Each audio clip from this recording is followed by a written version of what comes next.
Bonjour à toutes et à tous. Je vais vous présenter mes travaux de thèse qui portent sur les biocomposites élaborés par fabrication additive avec état de surface et réaction au feu contrôlée.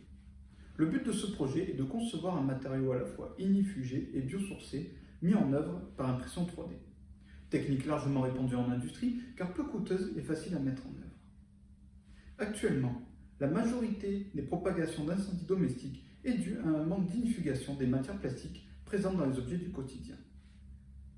L'enjeu est donc de mettre en place des matériaux ignifugés, biosourcés, mis en œuvre par impression 3D, ce qui représente plusieurs intérêts économiques, sécuritaires, technologiques et environnementaux. Pour cela, ma démarche scientifique est la suivante.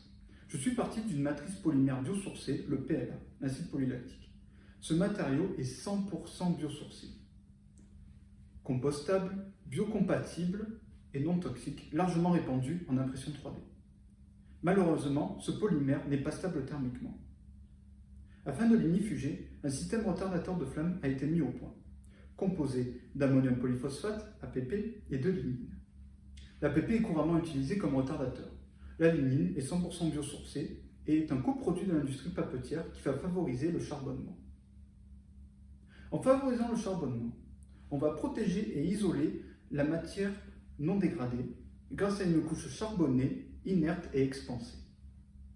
Lors d'essais au cône calorimètre, cette expansion est observée, ce qui confirme la diminution du débit calorifique et qui montre l'efficacité du système retardateur de flamme. Malheureusement, la lignine va parfois dégrader le PLA. Des traitements chimiques sont mis en place afin d'empêcher cette dégradation. Les groupements OH sont fonctionnalisés soit par phosphorylation pour améliorer le comportement au feu, soit par acétylation pour améliorer l'interface PLA-lignine et bloquer cette dégradation. Pour finir, le procédé d'impression 3D est à optimiser afin d'obtenir le meilleur état de surface possible.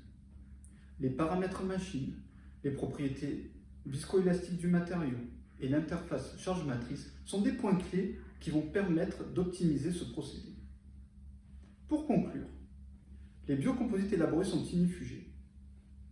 Ils sont en cours d'optimisation avec le traitement de la lignine et le procédé d'impression 3D du matériau est en cours d'optimisation. Ces matériaux s'inscrivent dans une volonté d'avoir des matériaux performants et respectueux de l'environnement. Je vous remercie pour votre attention. Si vous avez des questions, n'hésitez pas à me contacter. Merci.